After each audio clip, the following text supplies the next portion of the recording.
최근에 비가 많이 내려서 정릉천에 물이 많아졌습니다. 제가 출퇴근할 때 가끔씩 이렇게 출근할 때 퇴근할 때 한 번씩 걸어갈 때가 있거든요. 그런데 거기 이제 물이 많아지니까 참 좋습니다. 전에 물이 없을 때는 물도 깨끗하지 못하고 그 물소리도 잘 안 나는데 지금 비가 많이 와서 그런지 이 물 내려가는 소리가 꽤 크게 들립니다. 그런데 이 자연의 힘이 얼마나 강력한지 그렇게 사람이 노력을 해도 안 되는 것들이 비가 한번 오고 나니까 얼마나 깨끗해졌는지 정육천을 지나갈 때마다 깜짝 놀랄 때가 있습니다. 그런데 이 강은교라는 시인이 있는데 이분은 이 물소리를 물이 내는 소리가 아니라고 말합니다. 물이 이렇게 흘러가지 않습니까? 그런데 이 물소리가 물이 내는 소리가 아니라 이렇게 물소리는 뭐냐면 물이 돌에 부딪히는 소리고 물이 바위를 넘어가는 소리고 또 물이 공기의 저항에 부딪혀서 내는 소리고 또한 이렇게 물이 흘러가는 그곳에 있는 나무의 뿌리를 이렇게 매만지는 소리가 물소리라고 이 시는 이렇게 표현을 합니다. 그러면서 무엇을 말하고 있냐면 물이 흐르면서 내는 이 소리는 물이 길을 찾아가는 소리라고, 물이 이렇게 쭉 흘러가는데 어디로 가고 있냐면 자신의 길을 찾아서 그렇게 가는 그 소리라고 이 시인은 표현을 하고 있었습니다. 이스라엘의 역사가 그러했던 것처럼 우리나라의 역사의 물줄기도 계속해서 이렇게 흘러가고 있습니다. 그런데 역사의 물줄기가 흘러가면서 때로 돌에 부딪히기도 하고 때로는 이 바람의 저항에 부딪혀서 아픈 소리를 낼 때가 있습니다. 그러나 분명한 것은 무엇이냐면 하나님께서 역사를 이렇게 꽉 붙잡고 계시기 때문에 이 들려오는 이 모든 소리들, 참 때로는 아프고 힘들고 어려운 소리가 들려오기도 하는데, 그러나 이 모든 소리는 어떤 소리냐면은 이 나라가 점점 바른 길을 찾아가는 소리라고 저는 믿습니다. 그런데 개인의 역사도 마찬가지 아닙니까? 다들 아무런 문제가 없이 그렇게 잔잔하게 흘러가는 물처럼 보이지만 사실 그 안을 자세히 들여다보면 사실 참 마음 아픈 소리를 많이 담고 있습니다. 최근 들어 코로나를 지나고 경제 위기를 지나면서 더 아픈 소리들이 그 소리들에 가득 차고 있습니다. 하지만 우리가 믿는 게 있습니다. 우리의 인생을, 우리의 삶을 주관하시는 하나님이 계시기 때문에 때로는 그것이 잘못된 길로 갈 때가 있을지라도 언젠가는 하나님께서 원하시는 그 바른 길로, 하나님이 우리가 가기를 원하시는 그 바른 길로 저와 여러분들의 삶을 이끌어 가신다는 그 믿음이 우리에게 필요한 줄로 믿습니다. 오늘 우리가 살펴본 본문에는 아픈 소리를 내고 있지만 그러나 여전히 자신의 길을 찾아가고 있는 한 사람의 이야기가 오늘 본문 가운데 소개되고 있습니다. 이 사람은 바로 우리가 너무나도 잘 아는 다윗입니다. 다윗이 누구입니까?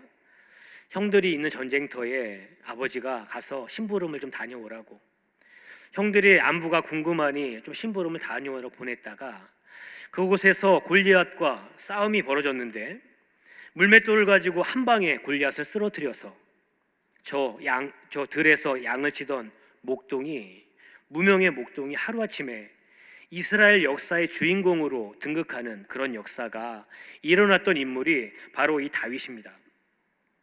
그는 승승장구해서 천부장이 되고 또 사울 왕의 사위가 되고 그리고 그가 하는 모든 리더십에는 늘 앞장서서 싸웠기 때문에 모든 백성들로부터 사랑받고 존경받는 모습이 다윗의 모습이었습니다. 그래서 모든 백성들이 이렇게 노래합니다. 사울은 천천, 다윗은 만만. 사울이 왕이지만 실질적으로 인기는 다윗이 더 큰 인기를 가지고 있었고, 이런 측면에서 볼 때 다윗은 지금 권력의 정점에 지금 서 있는 것입니다. 다른 사람들의 평가 그리고 수많은 백성들의 평가는 차치하더라도 그것은 다 견딜 수 있겠는데 견딜 수 없는 평가가 무엇이냐면 자신이 가장 사랑하는 딸 미갈이 자신보다 다윗을 더 사랑하는 것을 보니까 이 사울의 마음에 있는 질투심에 눈이 뒤집히기 시작한 것입니다. 그래서 나의 왕국을 유지하려면, 이 사울의 왕국을 유지하려면 죽여야 될 한 사람이 있는데 그 사람이 바로 다윗이었던 것입니다. 그래서 사울은 자신이 가진 모든 권력을 총동원해서 다윗을 추격하기 시작하고 추격해서 그를 잡아 죽이려는 그런 계략으로 계속 점점 다윗을 궁지로 몰아가고 있습니다. 그냥 들판에서 양을 치던 목자였더라면 그냥 그렇게 살아가다가 나이가 들어서 죽으면 되는데, 그런데 잘 아시는 것처럼 하루아침에 최고의 자리, 권력의 정점에 서 있던 다윗이 하루아침에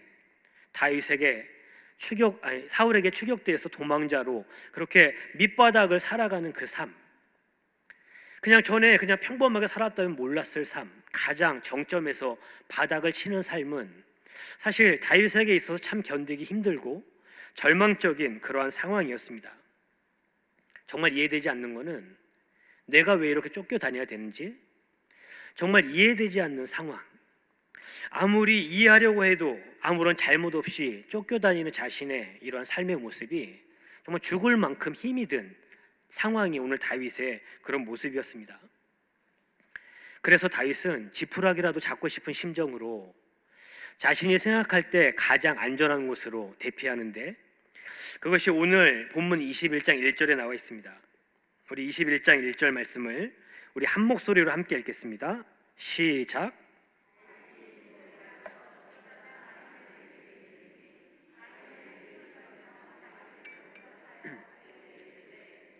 어찌하여 내가 홀로 있고 함께하는 자가 아무도 없느냐 하니. 아멘. 인생의 가장 절박한 순간, 어디로 가야 될지 알지 못하는 그 순간, 나는 어디로 피하면 안전할 수 있을까? 어디로 피하면 잠시라도 이 죽음의 위험 앞에서 잠시 쉬어갈 수 있을까? 생각해보다가 생각난 곳이 어디냐면 높당에 있는 이 한 성소, 제사장들의 성읍인 노베에 있는 그 하나님의 성소가 생각이 나서 그곳을 찾아갑니다. 그런데 이것을 봐서 무엇을 알 수 있냐면, 평소에 다윗이 큰 전쟁을 앞두고 있거나 가장 중요한 인생의 결정을 할 때 성전에 찾아가 제사장을 찾아뵙고 내가 이러한 계획을 가지고 있는데 이것이 하나님의 뜻이 맞냐고 그렇게 물었던 삶의 모습이 이렇게 드러나고 있는 것 같습니다. 그래서 제사장 아히멜렉을 찾아가서 지금 자신의 이런 어려움들, 것들을 숨기고 이 제사장을 찾아갔습니다. 그런데 정말 놀라운 것은 무엇이냐면, 오늘 이 본문에서 아히멜렉이 평소에 자주 만나는 사람 아닙니까? 그런데 오늘 다윗을 만날 때 아히멜렉이 떨었다, 이렇게 오늘 성경 본문이 기록을 하고 있습니다. 다윗을 보자마자 아히멜렉은 알았습니다. 다윗의 얼굴에 두려움이 가득한 것을 알았습니다. 그래서 뭔가 잘못됐구나, 뭔가 일이 잘못되어 갔구나 하는 그 직감적으로 아는 그것이 이 제사장의 그 아히멜렉의 심정이었습니다. 그래서 정말 긴장된 마음으로 도대체 이 나라의 2인자가 왜 혼자 왔을까? 아무리 생각해도 이해가 되지 않는 상황이기 때문에 지금 이 상황을 그렇게 가만히 지켜보고 있었습니다. 그래서 당시에 이 종교와 정치가 뗄래야 뗄 수 없는 상황, 그런 상황이었기 때문에 사실 사울 왕과 다윗의 관계가 어떤지 긴장 관계가 있다는 것을 알고 있었습니다. 그런데 그 상황이 어떻게 되는 상황인지 알지 못하기 때문에 아히멜렉이 이런 이 정치적인 싸움에 휘말리고 싶지 않아서 그냥 가만히 다윗을 처음엔 지켜봤습니다. 그런데 다윗이 이렇게 말하는 것입니다. 내가 왕의 비밀 명령을 받고 왔기 때문에 혼자 올 수밖에 없었습니다.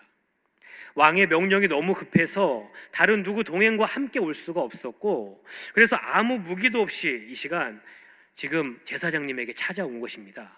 이렇게 거짓말을 합니다. 사랑하는 성도님들, 다윗이 누굽니까?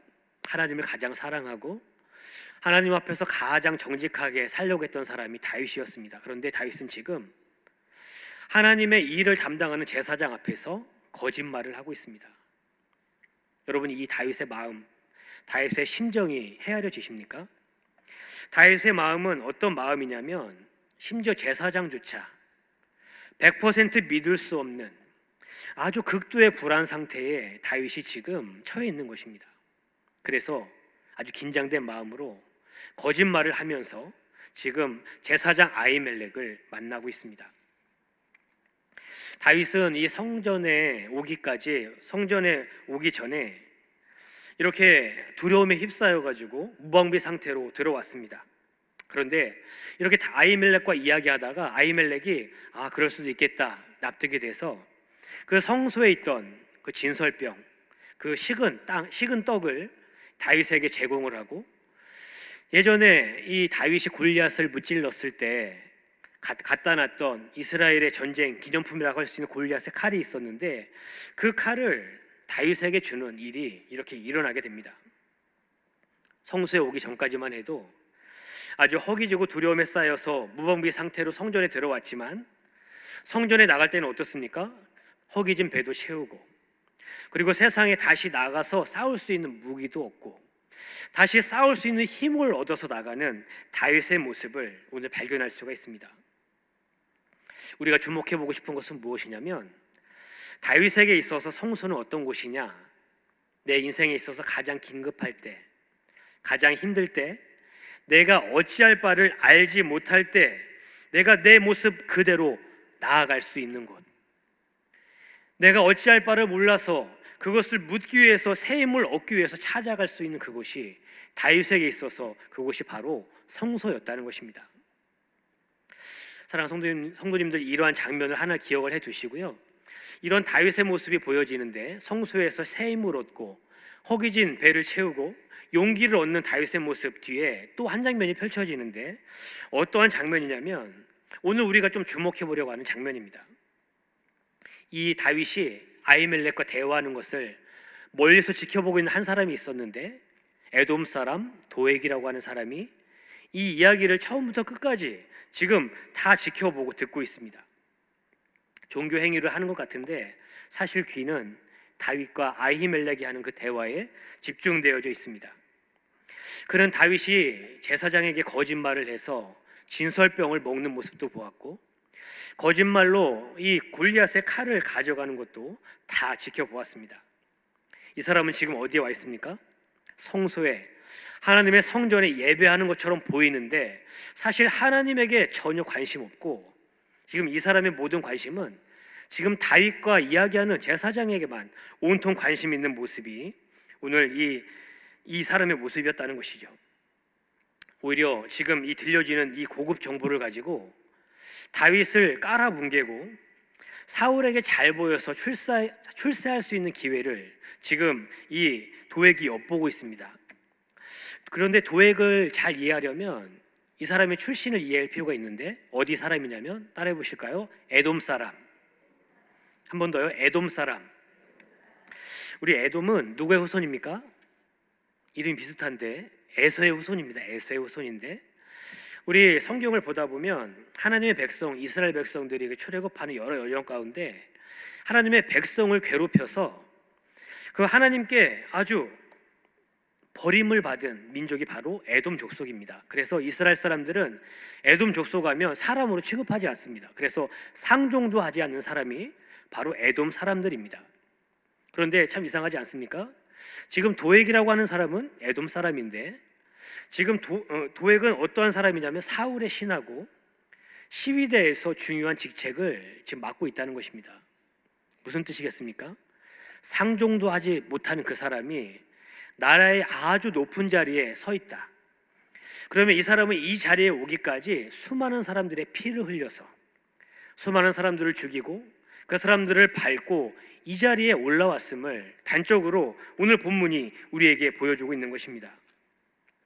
이런 도액에게 얼마 지나지 않아서 기회가 찾아옵니다. 광야에서 다윗을 보았다는 제보가 사울의 귀에 들린 것입니다. 이 이야기를 듣자마자 사울의 마음이 불같이 화가 나기 시작합니다. 너희들은 도대체 무슨 일을 하길래 그렇게 많은 군사를 풀었는데도 아직도 다윗을 못 잡았냐? 광야에서 다윗을 보았다고 하는데 너희들은 왜 그 다윗을 잡아오지 않느냐? 너희들이 혹시 다윗과 다시 모의해서 나를 치려고 하는 것은 아니냐? 나의 아들 요나단도 너희들과 모의해서 나를 치려고 하는 것은 아니냐?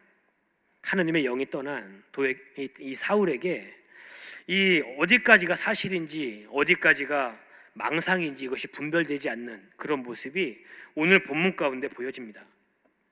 지금 이런 상황에서 사울에게 중요한 것은 무엇이냐면 이것이 옳은 것인가, 이것이 그른 것인가, 이것이 하나님이 원하는 것인가, 이것이 하나님이 원하지 않는 것인가, 이런 것이 중요한 것이 아니라 이 사울에게 중요한 것은 무엇이냐면 이 사람이 내 편인가 아니면 내 편이 아닌가.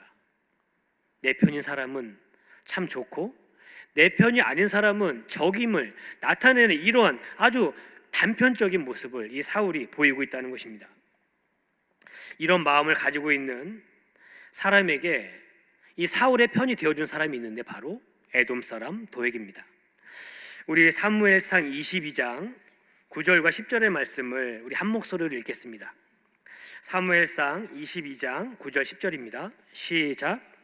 그때에 에돔 사람 도액이 사울의 신하 중에 섰더니 대답하여 이르되 이새의 아들이 노베 와서 아이두베 아들 아히멜렉에게 이른 것을 내가 보았는데 아히멜렉이 그를 위하여 여호와께 묻고 그에게 음식도 주고 블레셋 사람 골리앗의 칼도 주더이다. 아멘. 지금 도액이 자신이 보았던 그 노베에 있는 성소에서 보았던 그 장면을 이렇게 진술을 하고 있습니다. 당연히 사울이 이 도액의 진술에 관심이 갑니다. 그런데 가만히 살펴보면 거짓말하는 것은 아무것도 없는데, 그런데 문제는 무엇이냐면 이 말이 아무리 옳은 말이라고 할지라도 때와 장소를 가려서 했어야 된다는 것입니다. 왜냐하면 사울의 마음은 지금 어떻습니까? 내 편이냐 아니냐, 지금 아무것도 분별할 수 없는 그런 상황에 서 있는데 갑자기 이 상황에서 나도 다윗을 보았습니다, 저 높당에 있는 성소에서 다윗을 보았습니다, 이 말을 꺼내자마자 그 불타고 있는 그 사울의 분노에 기름을 붓는 그런 사건이 지금 발생을 한 것입니다. 도액의 입장에서 그래, 이때다, 내가 출세할 수 있는 시간은 바로 이때다, 바로 이 타이밍이다 하면서 자신이 보았던 장면을 이야기하는데, 그런데 빼먹고 한 이야기가 무엇입니까? 다윗이 거짓말로 이 높당 제사장 아히멜렉에게 와서 거짓말로 왕의 밀명을 받고 왔노라고 했던 그 이야기는 쏙 빼놓고 다른 이야기, 자신에게 유리한 그 이야기만 하고 있다는 것입니다. 그래서 이 이야기를 듣고 사울이 너무 분노한 나머지 군사들을 보내서 높당에 있는 제사장 아히멜렉과 그곳에 있는 모든 제사장들을 붙잡아 오라고 명령을 내립니다. 군사들이 출동을 했고 그 모든 제사장들을 다시 불러들였습니다. 묻습니다. 왜 이새의 아들과 짜고 역모를 꾸몄느냐? 왜 내가 나를 대적하고자 다윗과 함께 그렇게 역모를 꾸몄느냐고 그렇게 묻습니다. 아히멜렉은 몰랐다고 말합니다. 전혀 몰랐습니다. 다윗이 그렇게 말하지 않았습니다. 제게 그렇게 말을 했다면 그렇게 하지 않았을 거라고 그렇게 변명을 합니다. 그런데 이 사울의 귀에 더 이상 이런 얘기는 들리지 않습니다. 분노한 사울이 어떻게 합니까? 군사들에게 명령해서 그 제사장들을 다 죽이라고 합니다. 그런데 왕의 명령에도 불구하고 어느 누구도 움직이지 않습니다. 왜요? 하나님의 종인 제사장들을 죽일 수 없다는 것을 누구나 다 알았기 때문에 사울 왕이 분노해서 이 제사장들을 다 죽이라고 명령할 때 아무도 움직이지 않았다는 것입니다. 그때 사울이 생각난 사람이 누구입니까? 에돔 사람 도액입니다. 에돔 사람 도액이 보여서 네가 그러면 이 제사장들 다 죽이라고. 그래서 도액이 칼을 들고 가서 85명 제사장들을 다 죽이고, 그리고 그 높당에 있는 여자, 아이, 가축들까지 무차별적으로 그렇게 학살하는 장면이 성경 가운데 그렇게 기록이 되어져 있습니다. 사실 사울의 마음에는 일말의 양심의 가책이 남아 있습니다. 그렇게 할 때 두려움이 있습니다. 그런데 하나님을 두려워하지 않는 것 같은 도액이 왕이시여 내가 하겠습니다, 왕이시여 내가 가서 저 사람들 다 죽이겠습니다, 제사장들을 다 죽이겠다고 말하니까 용기를 얻어서 이 에돔 사람 도액에게 그 명령을 내렸고 그 명령이 실행이 되어졌고 이후에 더 큰 권세를 이 도액에게 맡기는 일이 오늘 본문 가운데 그렇게 보여집니다. 우리 시편 52편이 바로 이 상황에 쓰여진 시편인데, 시편 52편의 표제어가 이렇게 기록되어 있습니다. 한번 들어보십시오. 에돔인 도액이 사울에게 이르러 다윗이 아히멜렉의 집에 왔다고 그에게 말하던 때에, 지금 이 상황이 이해가 되십니까? 지금 도액이 보았던 것들을 사울 앞에서 진술하고 있는데 시편 52편의 상황이 이 상황을 지금 묘사하고 있다는 것입니다. 그런데 시편 52편 7절에 이 에돔 사람 도액을 이렇게 묘사를 하고 있습니다. 우리 한 목소리로 읽겠습니다.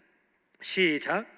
이 사람은 하나님을 자기 힘으로 삼지 아니하고 오직 자기 재물의 풍부함을 의지하며 자기의 악으로 스스로 든든하게 하던 자라 하리로다. 아멘.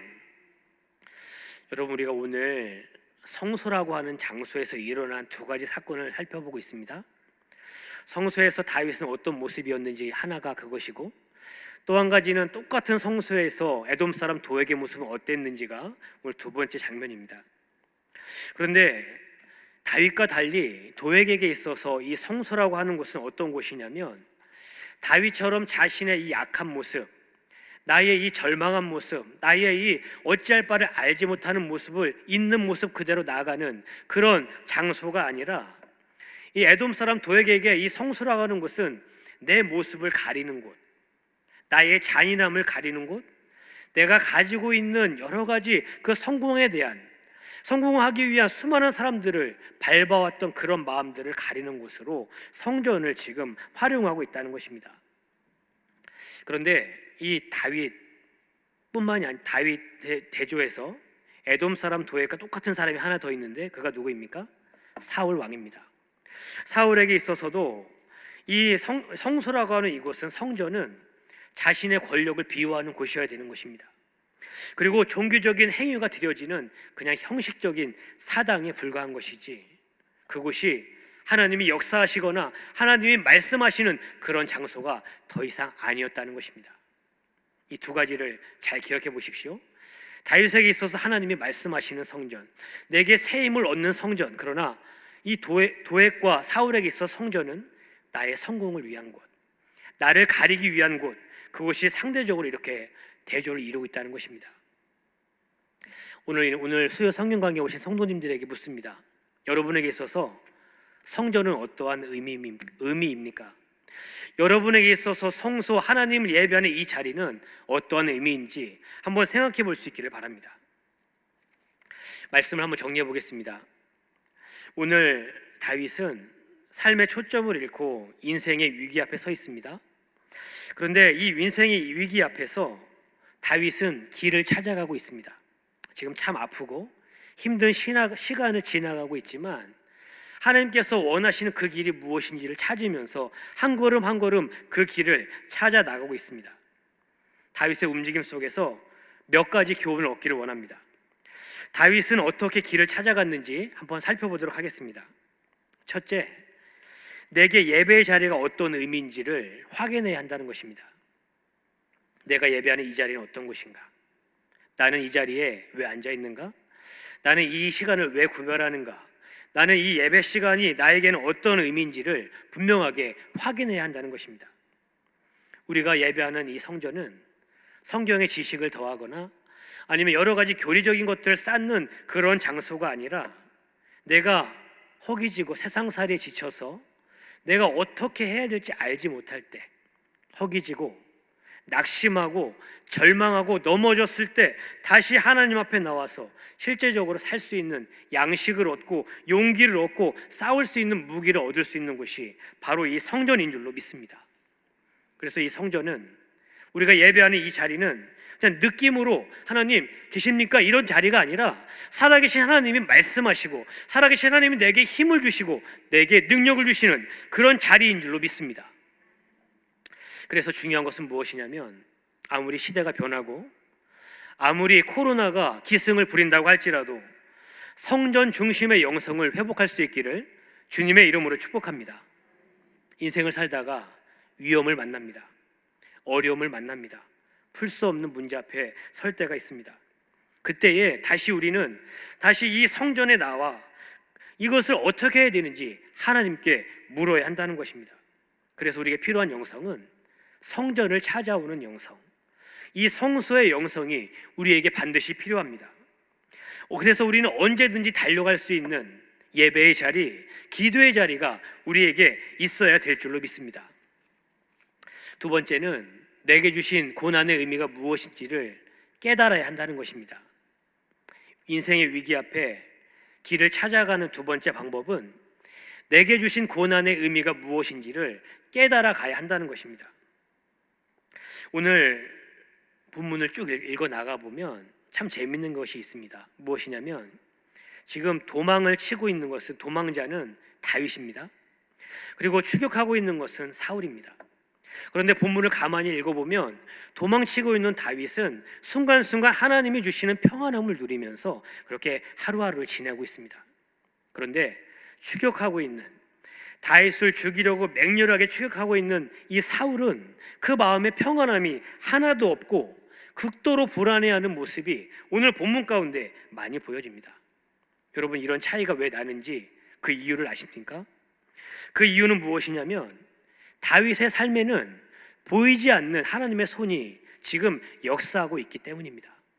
똑같이 살아가는 것 같지만 그렇게 쫓기는 다윗의 등 뒤에서 다윗의 삶을 밀어주고 계신 보이지 않는 큰 손이 있었다는 것을 우리가 보아야 한다는 것입니다. 다윗은 도망하면서 오히려 백성들의 사랑을 받습니다. 도망치면 도망칠수록 그런 안타까워하는 그 다윗의 모습을 안타까워하면서 더욱더 이 다윗을 사랑하는 백성들의 모습이 보입니다. 그리고 자신이 이미 인기가 너무나도 많고 얼마든지 사울에게 반역해서 사람들을 모아서 나라를 다시 세울 수 있는데 다윗이 그렇게 하지 않았습니다. 오히려 내게 주어진 일에 충실하면서 하나님의 때가 있겠지 하면서 그 시간을 그렇게 보내가고 있었습니다. 그래서 그 모습을 바라보고 있는 그 이스라엘 나라의 수많은 인재들이 다윗의 리더십에 감동을 했습니다. 그래서 수많은 인재들의 마음을 얻게 됩니다. 이유를 알 수 없는 애매한 고난을 받으면서 하나님의 마음을 알아갑니다. 그리고 인생의 밑바닥까지 내려가는 경험을 하면서 백성들이 얼마나 어렵고 힘들게 살아가는지 백성들의 마음을 헤아리기 시작합니다. 참 아프고 힘든 시간인데 돌이켜보면 이 시간은 어떤 시간이냐면 다윗이 왕으로서 가장 잘 훈련되어지고 세워지는 이 최고의 왕 수업 시간, 왕으로 세워지는 수업 시간이 바로 이 시간이었다는 사실을 우리가 기억해 볼 필요가 있다는 것입니다. 사실 다윗 왕조의 견고한 기초가 바로 이 시간에 세워졌습니다. 그래서 중요한 것은 하나님이 우리 다윗의 삶 가운데 주신 고난의 의미가 무엇인지, 내게 주신 고난의 의미가 무엇인지를 분명히 깨닫는 것이 필요합니다. 세 번째, 세상을 변화시킬 힘이 어디서 나오는지를 알아야 한다는 것입니다. 인생의 위기에서 길을 찾아가려면, 그렇다면 세상을 이길 힘이 과연 어디서 나오는가? 과연 이 모든 위험에서 내가 이것을 넘어설 수 있는 힘이 어디서 나오는지 그것을 알아야 된다는 것입니다. 다윗의 삶을 한번 보십시오. 하루아침에 골리앗을 이겨서 권력의 정점에 섰습니다. 그런데 하루아침에 또 바닥까지 추락하는 그런 인생 가운데 인생의 허무함, 인생의 무기력, 절망을 느끼지 않았겠습니까? 그런데 이런 다윗이 언제 다시 일어납니까? 오늘 우리가 본문에서 살펴보았던 것처럼 하나님의 성소에서 하나님의 음식인 진설병을 먹었을 때, 하나님의 성소에서 하나님의 음식을 먹었을 때 비로소 다시 일어날 수 있는 힘을 얻었다는 것을 우리가 주목해야 한다는 것입니다. 겉으로 보기에 그 높당 제사장 그 성소에서 먹은 진설병은 아주 초라하고 아주 빈약한 떡이었습니다. 그런데 다윗에게는 일어나기에, 새 힘을 얻기에 충분한 떡이었다는 것입니다. 이 마른 음식, 그 왕궁에서 먹었던 음식과는 비교할 수 없는 그런 음식이지만 이 마른 음식을 먹었더니, 이 고통의 음식을 삼켰더니 생명력 있는 하나님의 사람으로 다시 회복돼서 자신만 살 뿐 아니라 다시금 다른 사람까지 살리는 그런 참된 왕의 모습으로 이 다윗의 모습이 변화되어져 갑니다. 이런 시간을 지나면서 정치, 경제, 사회적인 모든 면에서 사울의 영향력에서 벗어나기 시작했고, 오히려 더 당당하게 자신감이 충만해지는 다윗의 모습을 우리가 볼 수 있다는 것입니다. 다윗은 지금 도망자 신셈에도 불구하고 이 뒤에 있는 본문을 살펴보면 이스라엘 안에 그리고 그 주변에 있는 나라들 안에서 다윗의 영향력은 점점 커져가고 있습니다. 내가 붙잡았던 것들, 내가 이것만 잡으면 될 것 같다고 생각되는 것들 다 내려놓고 하나님 손에 이렇게 붙잡혔더니 하나님의 놀라운 역사가 다윗을 통해서 이스라엘 나라에 쓰여지기 시작했다는 것입니다.